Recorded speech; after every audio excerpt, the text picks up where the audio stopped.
산골짜기 외딴 과부집. 옛날 어느 마을에 여색을 좀 밝히는 선비가 살았다. 하루는 고개 넘어 친구 집 잔치에 갔다가 집으로 오는 길이었다. 술 한 잔에 발걸음이 느려 그만 해가 지고 컴컴한 저녁이 되고 말았다. 상강이 지난 계절이라 밤 공기가 몹시 싸늘하였다.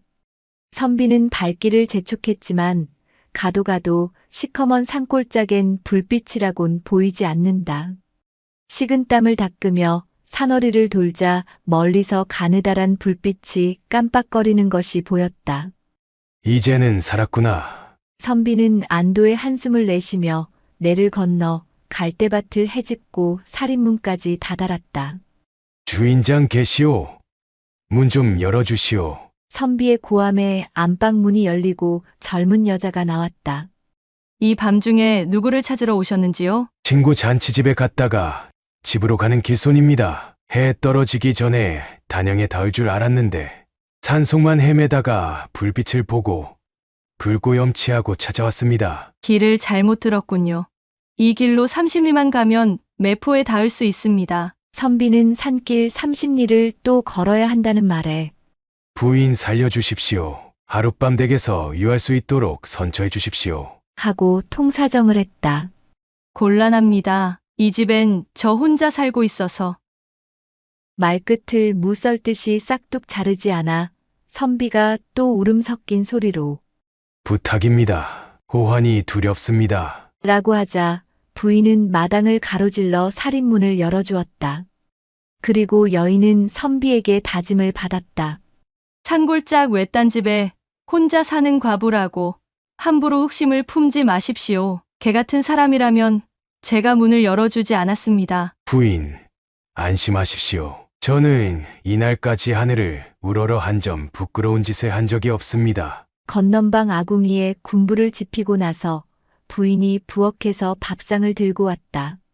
이 시간에 산길을 헤매다 왔으면 끼니도 못 챙겼을 것 같군요. 선비는 감격해서 목이 잠겼다. 그런데 저녁을 먹고 부인이 깔아준 이부자리에 눕자 잠이 오지 않는다. 비운 밥상을 들고 나가던 부인의 자태가 눈에 아른거리는 것이다. 선비는 자는 척하면서 여인이 있는 건너방 문 쪽을 쳐다보았다. 아직 불빛이 있는 것 보니 여인이 잠자리에 들지 않은 것 같았다. 선비의 심장이 요동질을 하고 있었다. 얼마나 시간이 흘렸을까? 선비는 도저히 참을 수가 없었는지 방문을 열고 여인이 있는 방으로 달렸다. 그러나 선비는 문 앞에서 갑자기 멈추더니 이렇게 말하였다. 나는 개 같은 사람이 아니야. 라고 하면서 마음을 억눌렸다. 선비는 마루를 건너 건넌방으로 들어가 누웠지만 두 눈은 말똥말똥하고 가슴은 콩닥콩닥하고 있었다. 마침 그때 부인이 안방 문을 열더니 마당 쪽을 한번 둘러보고는 다시 문을 닫았다. 선비는 또다시 심장이 콩닥콩닥하였다. 도저히 안 되겠다 싶어 건너 안방 문 앞에 쪼그리고 앉았다. 자는지 자는 척하는지 호롱불을 켠 채 요 위에 누워있는 부인을 보고 선비는 속으로 부인, 나 좀 살려주십시오. 하며 안방 문을 살짝 당겼더니 문을 잠그지도 않았다. 아니야.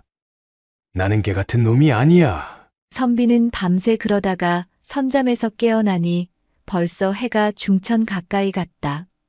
부랴부랴 의관을 차려입고 담보찜을 메고 처마 밑에서 부인, 이 은혜는 잊지 않겠습니다. 하고 인사를 해도 안방에서는 대답조차 없었다.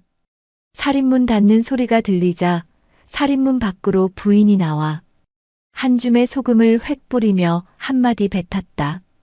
야, 이 개만도 못한 놈아! 도둑을 감동시킨 선비. 조선 후기의 문신이자 학자인 홍기섭이 젊은 시절에 있었던 유명한 일화가 하나 있었다. 당시 홍기섭은 아침을 먹고 나면 저녁 끼니를 걱정해야 할 정도로 궁핍하였지만 청렴하기론 감히 그를 따를 자가 없었다.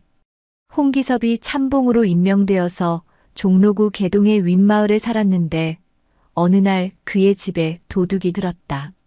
집안에 들어온 도둑은 아무리 둘러봐도 훔쳐갈 만한 게 없자 솥단지라도 떼어가겠단 마음으로 부엌으로 향했다. 방 안에서 인기척 소리를 들은 홍기섭의 부인은 도둑이 부엌에 들어와 솥단지를 떼려고 한다며 남편에게 귓속말로 속삭이자 홍기섭은 그것을 떼어가려고 하는 것을 보니 우리보다 더욱 형편이 어려운 사람인 것 같소. 그냥 가져가도록 하십시다. 하면서 태연하게 다시 잠을 청했다. 부엌에 든 도둑은 솥단지를 떼가려고 솥뚜껑을 열어보니 한동안 밥을 해먹은 흔적이 보이지 않았다. 갑자기 집주인이 측은하고 가엾단 생각을 하게 된 도둑은 낮에 다른 데서 훔친 7냥의 엽전 꾸러미를 솥단지 속에 넣어두고 나왔다. 이튿날 아침에 홍기섭의 부인이 부엌에 들어가 보니 떼어간 줄로만 알았던 솥단지가 제자리에 있을 뿐만 아니라 솥안에 누런 엽전까지 들어있는 것이었다. 부인은 이는 필시 하늘이 우리 부부를 불쌍히 여겨서 내려준 것이 분명하니 우선 뗄나무와 식량이며 고기를 사면 어떠냐고 남편에게 묻자 홍기섭은 정색을 하면서 아내를 나무라는 것이었다. 이게 어찌 하늘이 내려준 것이겠소? 이 돈은 틀림없이 잃어버린 자가 있을 터이니 돈의 주인이 나타나기를 기다렸다가 돌려주는 게 좋겠소. 돈을 잃어버린 사람은 빨리 와서 찾아가기 바란다고 방을 써서 대문에 붙였다. 이윽고 해가 질 무렵이 되어 지난밤 그 도둑이 선빈의 집의 동정도 살펴볼 겸 왔다가 대문에 써붙인 글을 보고 이상한 생각이 들어 홍기섭 부인에게 물었다.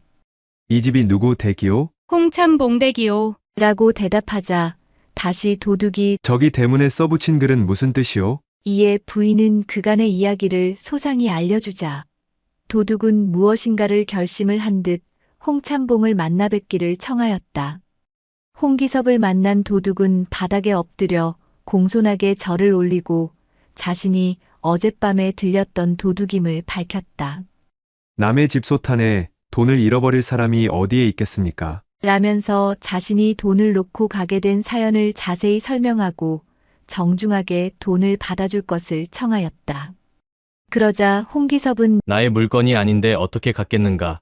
당장 가져가기 바라네. 라며 완강히 거절하였다.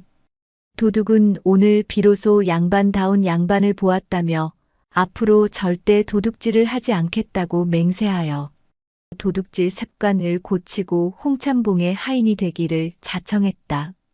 이 같은 인연으로 인하여 홍기섭과 도둑은 서로 상부상조하며 서로의 가세를 불려갔다. 이후에 홍기섭의 손녀가 헌종의 계비가 되었고 아들 홍재룡은 익풍부원군이 되었다. 홍기섭 또한 벼슬이 공조판서에 이르렀고 유씨성을 가졌던 도둑 역시 많은 덕을 쌓아서 유군자로 불리게 되었다. 하품하는 사이에 금이빨을 뽑아가는 세상. 우리 모두에게 홍기섭의 염결과 의연함이 요구된다. 개코도 모르면서 숙종대왕이 어느 날 미행 중 수원성 고개 아래쪽 냇가를 지나는데 허름한 시골 총각이 관을 옆에 놓고 슬피 울고 있는 것이었다. 그래서 숙종이 궁금하여 총각에게 사연을 물어보니 이보시오. 왜 그리 슬피 우는 거요? 총각은 눈물을 닦으며 대답하였다. 오늘 갑자기 어머님이 돌아가셨는데 너무 슬퍼서 그럽니다. 그래서 어머님 묘자리를 팔려고 이렇게 있는 것이지요. 총각의 말을 들은 숙종은 너무 황당해하였다. 아무리 가난하고 몰라도 유분수지. 어찌하여 묘를 물이 나는 곳에 쓰려고 하는지 도무지 이해가 안 갔다. 숙종은 필시 무슨 연고가 있지 싶어서 그 총각에게로 다가가 다시 물었다. 여복의 총각. 여기 관은 누구의 것인가? 제 어머님의 관입니다. 그런데 개울은 왜 파는고? 하고 짐짓 알면서도 딴청을 하고 물으니 어머니, 묘를 쓰려고 합니다. 미루어 짐작했지만 숙종은 어처구니가 없었다.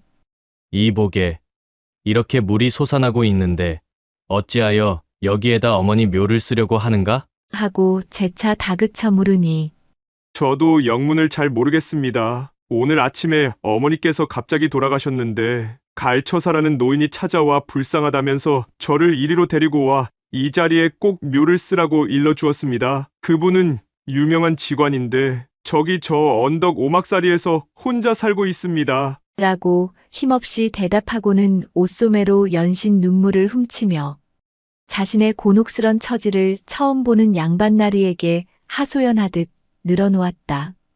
숙종이 가만히 듣자 하니 갈처사라는 직관이 괘씸하기 짝이 없었다. 국리 끝에 지니고 다니던 지필묵을 꺼내어 몇 자 적었다.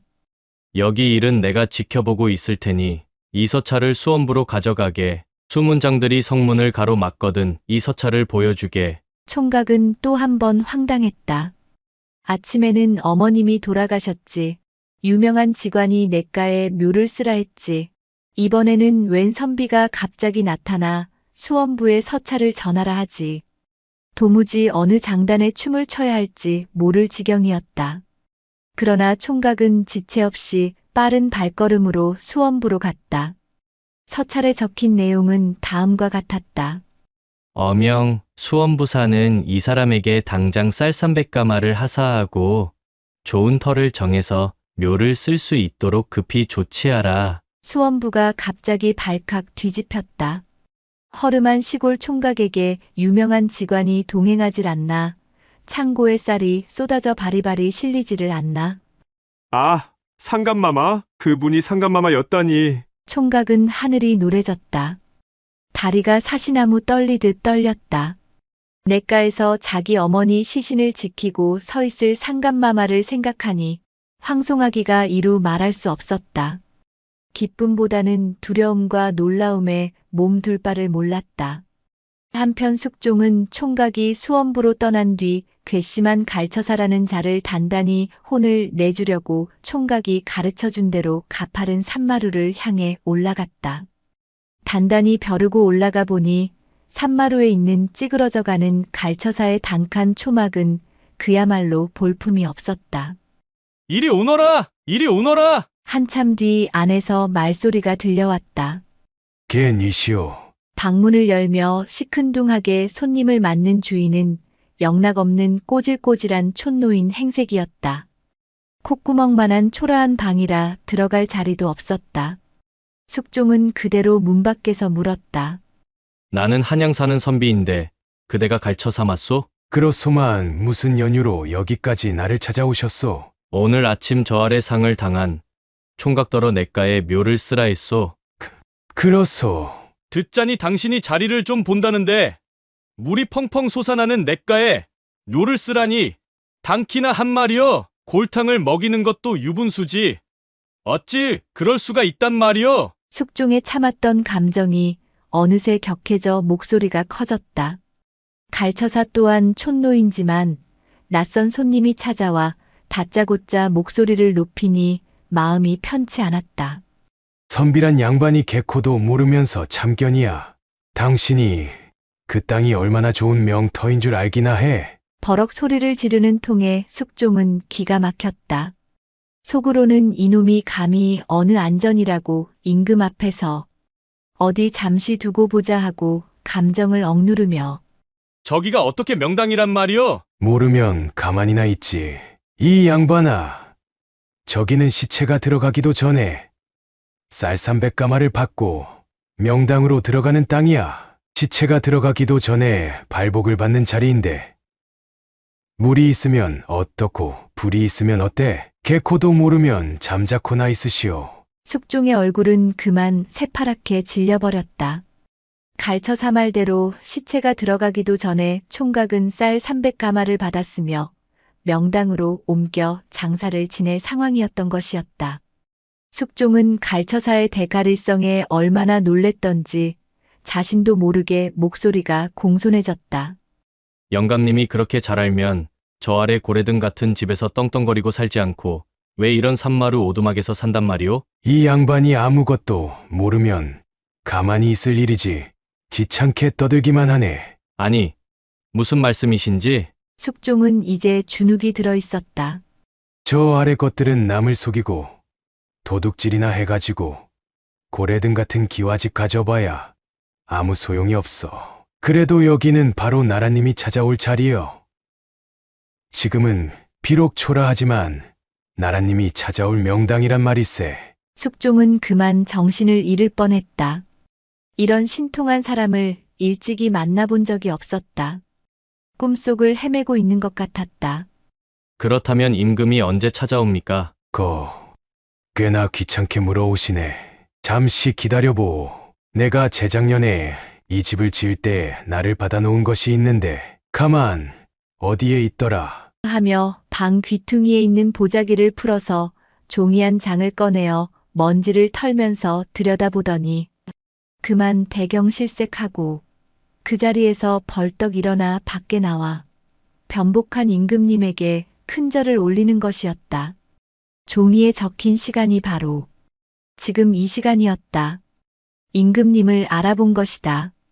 여보게, 갈처사 괜찮소. 대신 그 누구에게도 결코 말하지 마시오. 그리고 내가 죽은 뒤 묻힐 자리 하나 잡아주지 않겠소? 상감마마의 덕이 높으신데 제가 신하로서 자리 잡아드리는 것은 무한한 영광이옵니다. 어느 분의 하명이신데 거역하겠사옵니까? 그리하여 갈처사가 잡아준 숙종의 왕릉이 지금 서울의 서북쪽 서오능에 자리한 명릉이다.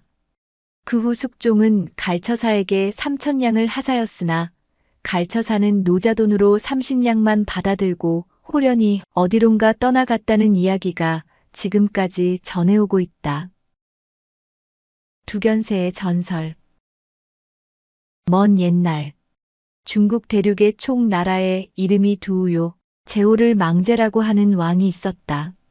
총나라는 지금의 사천성이다. 어느 날 망제가 문산이라는 산 밑을 걸어가고 있다가 흘러가는 물소리가 너무 좋아 운치에 빠져 있었다.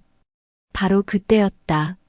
흐르는 강가에 물에 빠져 죽은 시체 하나가 떠내려오더니 망제 앞에서 눈을 뜨고 살아나는 것이었다. 망제는 기이하게 생각되어 그를 데리고 왕궁으로 돌아와 자초지종을 물으니 저는 형주 땅에 사는 별령이라고 하는 사람인데 강에 나왔다가 잘못해서 물에 빠져 죽었는데 어떻게 해서 흐르는 물을 거슬러 여기까지 왔는지 모르겠습니다. 그러자 망제는 이는 하늘이 내린 사람이다. 하늘이 내게 어진 사람을 보내주신 것이라고 생각하여 별령에게 집과 전답을 주고 그로 하여금 정승을 삼아 나라의 모든 일을 맡기었다. 망제는 나이도 어릴 뿐만 아니라 마음도 약한 사람이었다. 이것을 본 별령은 은연중 불충한 마음을 품고 망제의 좌우에 있는 대신이며 하인까지 모두 매수하여 자기의 신복으로 만들고 정권을 휘둘렀다. 그때의 별령에게는 얼굴이 천하의 절색인 딸 하나가 있었는데 별령은 이 딸을 망제에게 바쳤다. 이에 망제는 크게 기뻐하여 나라 일을 모두 벌령에게 맡겨버리고 밤낮 미인을 끼고 앉아 나라에 관한 정사는 전혀 관여하지 않았다. 방탕한 생활로 나날을 보내는 사이에 별령은 자기의 마음과 뜻대로 정사를 주무르다 못해 역모를 꾀하여 여러 대신과 협력하여 망제를 국외로 몰아내고 자신이 왕이 되었다. 망제는 하루아침에 나라를 빼앗기고 쫓겨나 그 원통함을 참을 수 없었다. 그리하여 그는 죽어서 두견이라는 새가 되어 밤마다 부려기를 부르짖어 목구멍에서 피가 나도록 울었다. 후일 사람들은 그를 원조라고도 하고 두우라고도 하며 귀촉도 혹은 망제온이라 하여 망제의 죽은 넋이 화해서 된 것이라고 하였다. 이를 다른 말로는 귀촉도, 망제온, 소쩍새, 부려기, 자규라 한다. 선비와 산중의 미녀. 옛날 어느 시골 마을에 어떤 선비 하나가 살고 있었다. 글을 많이 읽어 삼강오륜 인의예지를 다 익혔으나 살기가 무척 어려웠다. 벼슬을 못하여 녹을 받지 못하는 데다 배운 게 글 읽는 일뿐이라. 농사든 장사든 아무것도 못하니 살림이 기울 수밖에 없었다. 물려받은 재산이 다 떨어지니 얻어먹지 않으면 굶어 죽을 지경이 되고 말았다. 그때 함께 글을 배운 친구 하나가 과거에 급제해서 한양에서 벼슬살이를 하고 있었다. 그 사람이 언젠가 말하기를 살기 어렵거든 우리 집에 와서 쌀이라도 갖다 먹고 해라. 했던 참이었다. 이 선비가 먹고 살 방도가 없으니 그 말만 믿고서 한양으로 친구를 찾아가는 판이다. 한양까지 집신을 신고 걸어서 가려니 몇 날 며칠이 걸릴지 모를 일이었다. 쉬지 않고 간다고 가다 보니 어느 날 그만 인가도 없는 산골짜기 속에서 날이 저물고 말았다. 아이고, 이거 큰일 났구나. 깜깜한 가운데 길을 잃고서 한참을 헤매다 보니 멀리서 불빛이 깜빡인다. 어찌나 반가운지 숨을 헐떡이면서 찾아가고 보니 꽤나 그럴싸한 기와집이다. 문을 두드려 주인을 부르자 뜻밖에도 천하절색 예쁜 여자가 나오는 것이었다. 웬 선비 양반이 이 밤중에 웬일이신가요? 그러자 선비가 사정 얘기를 하면서 하룻밤 묵어가게 해달라고 청했다. 집에 저 혼자뿐이니 어쩔까 모르겠네요. 하여간 이 밤중에 다른 데 가시지도 못할 테니 안으로 들어오세요. 여자가 안으로 안내해서 방을 정해주더니 조금 있다가 시장하실 테니 좀 드세요. 하면서 음식을 차려오는데 근래에 먹어보지 못한 진수성찬이었다. 이상하군. 이 산속에서 어찌 이런 만반진수를. 의심이 갔지만 워낙 배가 고팠던지라 앞뒤 가릴 것 없이 맛있게 먹는 것이었다. 먹고 나서 궁금증이 나서 여인한테 말을 걸어보았다. 부인, 혼자 계신 집에서 이리 대접을 받으니 송구합니다. 그런데 이 깊은 산중에 왜 혼자 사시는지요? 자식도 하나 남기지 못하고 서방이 돌아가시니 세상만사가 다 싫어져서 그냥 산속으로 숨어들었답니다. 하면서 한숨을 쉬는 것이었다. 다음 날 선비가 길을 떠나려고 하니 여인이 소매를 붙잡으면서 이것도 인연이라고 어렵게 찾아오신 터인데 하루만 더 쉬다가 가시지요. 어째 보내기가 싫습니다. 그렇게 간절히 만류하자 선비는 그만 마음이 동해서 갈 길도 있고 그 집에 주저앉고 말았다. 하루 종일 편안히 쉬면서 진수성찬을 대접받고는 밤이 되어 한 이불 속에 들어가니 모든 것이 꿈만 같았다. 한번 그렇게 정을 나누고 보니 발걸음이 떨어지지 않아서 하루 이틀 더 묵는다는 게 어느새 달포가 지나고 말았다. 그제서야 선비가 정신이 번쩍 들어서 이거 큰일 났구나. 우리 집 식구들이 다 굶어 죽게 되지 않았는가. 정신을 차려야 해. 선비는 여인더러 이제 그만 가보겠다고 하니 여인이 벌써 다 알고 있다는 듯이 말을 하였다. 아무 걱정 말고 더 쉬다 가세요. 선비님 댁에 벌써 먹을 것, 입을 것을 다 보내두었답니다. 그게 사실이요? 사실이고 말고요. 그러자 선비는 다시 또 그 집에 머물면서 갖은 대접을 받으며 즐거운 날을 보냈다. 그렇게 달포가 지나자 선비는 아무래도 안 되겠소. 이참에 집에 다녀올 테니 보내주구려. 내 꼭 다시 오리다. 그러자 여인은 알았습니다. 다시 꼭 오셔야만 합니다. 하면서 노자는 물론이려니와 말까지 한필 내주는 것이었다.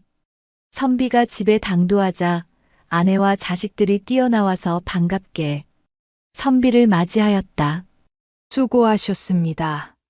얼마나 좋은 친구를 두었길래 이렇게 금은보화를 많이 보냈는지요? 잘만 하면 평생을 먹고 살 수 있겠어요. 당연하지요.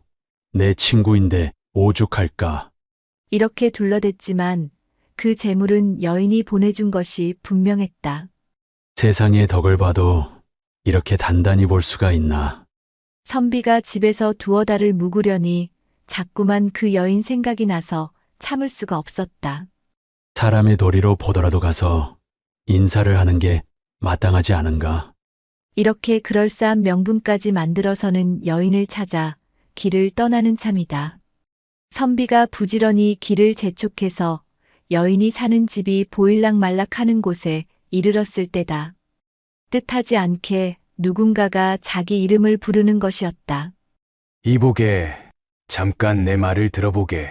선비가 놀라서 살펴보니 백발이 성성한 어떤 노인네가 오동나무 밑에서 자기를 부르고 있었다. 노인장은 미십니까? 내 말을 잘 듣게나. 나로 말하면 하늘나라에 계신 자네 선친의 친구로세.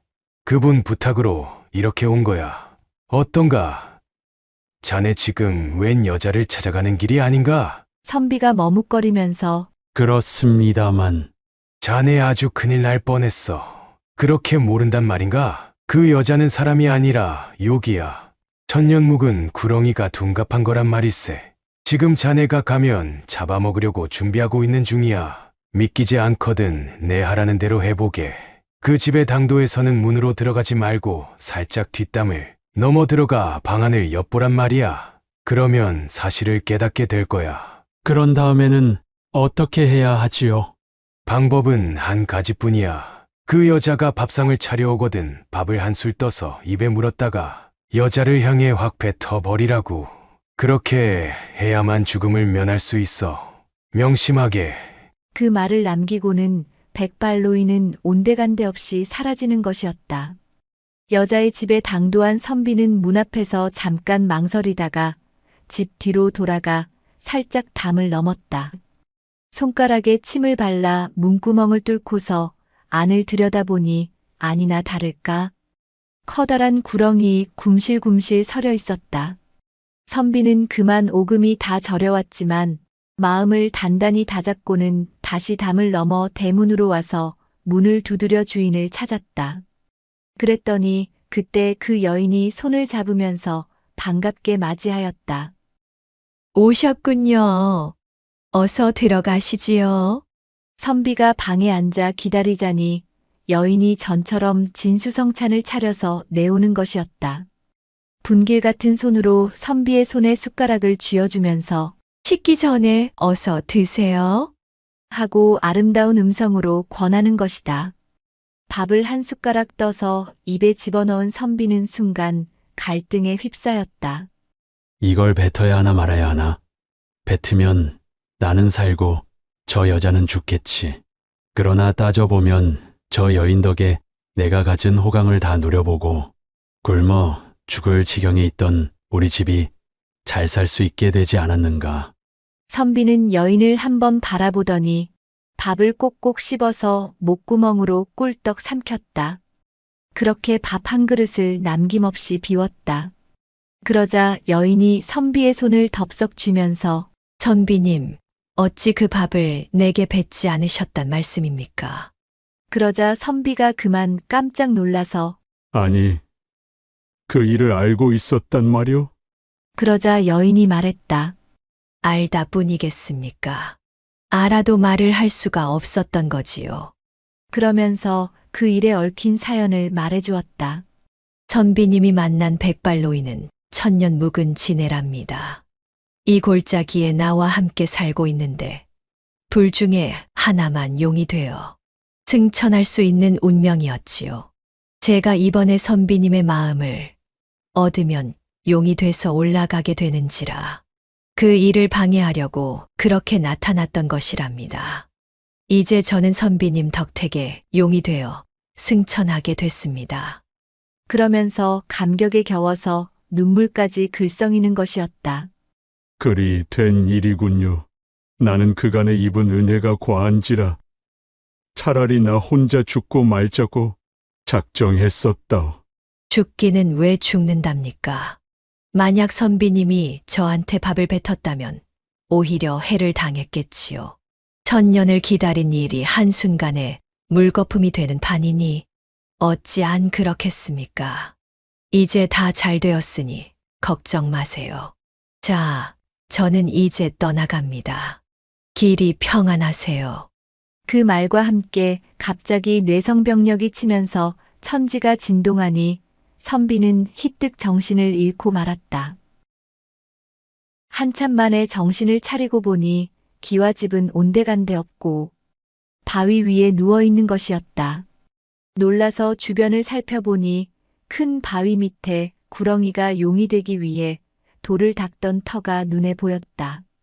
이게 정령 꿈은 아니었구나. 그 후 선비가 집에 돌아온 뒤로 모든 하는 일이 술술 잘 풀려서 평생을 행복하게 잘 먹고 잘 살았다고 한다. 여인에게 회초리 맞은 선비. 조선 숙종 때의 일이다. 어느 선비가 시골길을 가다가 날이 어두워지자 어떤 집에 들어가 하룻밤 묵어가기를 청했다. 그러자 늙은 집주인이 말하기를 사실은 저희 부친 제사가 오늘 저녁인데 제사를 모시러 부인과 함께 형님 댁에 가야 하므로 혼자 된 과수 며느리가 홀로 집에 있게 되어 이럴 수도 저럴 수도 없습니다. 하지만 선비는 아무 염려 말고 다녀오세요. 여기는 제가 지켜드리겠습니다. 집주인은 선비의 행색이나 모든 것을 보아하니 그리 막대어 먹은 사람은 아닌 것 같아 마음이 놓였다. 그리고 집주인은 선비에게 집을 맡기고 자기 아버지 제사를 지내려고 집을 떠났다. 그날 밤 외딴 초가집에는 길손인 선비와 며느리 둘만이 단칸방에 남아 밤을 지새우게 되었다. 젊은 며느리는 외간 남자와 같은 방에서 지내자니 어색하여 밤새워 물레를 돌리며 앉아서 밤을 지새울 생각이었다. 어느덧 밤은 점점 깊어갔다. 선비는 피곤함을 느꼈는지 윗목에 누워버렸다. 며느리는 어색한지라 계속 물레만 돌리고 있었다. 선비는 잠을 청했지만 도저히 잠을 이룰 수가 없었다. 이 야심한 밤에 낯선 여인과 한 방에 있자니 온갖 생각이 떠오르는 것이었다. 윗목에 누워있던 선비는 은밀히 딴 생각이 일어 뒤척이는 척하고 다리를 여인의 무릎에 올려놓았다. 여인은 잠결에 그러는 줄 알고 조용히 다리를 내려놓고 물레를 돌리고 있는데 잠시 후에 또다시 다리를 자기 무릎 위에 올려놓자 여인은 남자가 이상한 생각을 품고 있음을 알고는 남자를 흔들어 깨우고 나서 엄한 목소리로 매섭게 질책했다. 사람의 도리를 알 것 같은 분이 어찌 이런 행실을 보이십니까? 저희 시부모님이 손님을 믿고 집을 부탁까지 하셨는데 불량한 마음을 품고 이러시는 것은 올바른 행동이 아니옳습니다. 이는 마땅히 종아리를 맞아야 할 일이니 나가서 회초리를 가져오시지요. 선비는 단정하게 앉아 훈계를 하는 여인의 행동이 추호도 어긋남이 없고 흐트러진 모습이 전혀 없음에 오히려 자기의 행동이 부끄럽기도 하여 여인의 말대로 밖에 나가 회초리를 만들어 가지고 들어왔다. 회초리를 건네받은 여인은 선비의 종아리를 사정없이 내리쳤다. 그런 일이 있은 후 얼마 후에 또 어느 지방을 지나다가 날이 저물어 어떤 집에 하룻밤 묵게 되었는데 그 집은 젊은 부부가 살고 있는 집이었다. 그런데 그날 저녁 집주인인 젊은 남편이 갑자기 무슨 일이 생겨 먼 길을 떠나야 한다면서 자기 마누라를 좀 보살펴달라고 부탁하고는 집을 떠나버렸다. 밤이 되어 선비는 그 집 젊은 부인과 한 방에서 자게 되었는데 아랫목에서는 여인이 윗목에서는 선비가 자고 있었다. 선비는 지난번 어떤 집에서 엉뚱한 생각을 하다가 젊은 부인에게 호되게 회초리를 맞았던 기억이 있어서 이번에는 조신하게 잠을 청하기로 하고 침수에 들었다. 밤이 깊어지자 여인이 일어나서 손님이 춥겠다면서 아랫목으로 내려오라고 하는 것이다. 그래도 선비는 괜찮다며 정중히 거절하고 그냥 잠을 청했다. 그러나 여인은 은근하게 남자를 유혹하면서 콧소리를 하면서 유혹했다. 선비는 전에 엉뚱한 생각을 하다가 밤중에 회초리를 맞은 생각을 하고는 여인의 유혹에 대응도 하지 않았다. 그러자 그 여인은 앵돌아져 말하기를 허우대는 멀쩡한데 남자구실을 하지 못하는 병신 같으니 세상에 사내가 너뿐이더냐. 하고는 밖으로 나가버렸다. 여인이 나간 지 얼마 후에 다른 사내를 데리고 들어와서는 욕정을 태우는 것이었다. 그때 갑자기 먼 길을 떠난다고 하고 집을 나갔던 남편이 문을 열고 들어와서는 그동안 의심이 가던 차에 오늘 이 같은 현장을 목격하게 되었다면서 정을 통하던 남녀를 칼로 찔러 죽이고 말았다. 그리고 난 후 그 남편은 윗목에서 자고 있는 선비에게 말하기를 손님께서는 참으로 올곧은 분이십니다. 마누라의 행실이 하도 나빠 오늘 밤에는 그년의 행실을 시험해 보기 위해 먼 길을 간다고 했는데 자기가 생각했던 대로 마누라의 행실이 바르지 못하여 격분한 나머지 살인까지 하였습니다. 하고 사실을 솔직하게 털어놓았던 것이다. 날이 새자 그 집을 떠나온 선비는 산마루에 올라 자기가 떠나온 집을 내려다보니 그 집에서 불길이 솟으며 타고 있었다. 며칠 후 선비는 지난밤 회초리를 맞은 그 집으로 가보았다. 3년상을 모두 마친 과부 부인이 선비를 맞이했다. 그 후 선비는 과부와 혼인하여 백년해로 하였다. 이 선비는 바로 조선 숙종 때 홍우원이라는 문신으로 자는 군징이요. 호는 난파다. 검열, 주서, 정자, 예안영감 등을 역임했으나 말년에는 허적의 영모 사건에 연루되어 문천으로 유배되어 그곳에서 세상을 떴다. 그의 저서로는 난파집이 전해온다. 전해온다. 전해온다. 전해온다. 전해온다.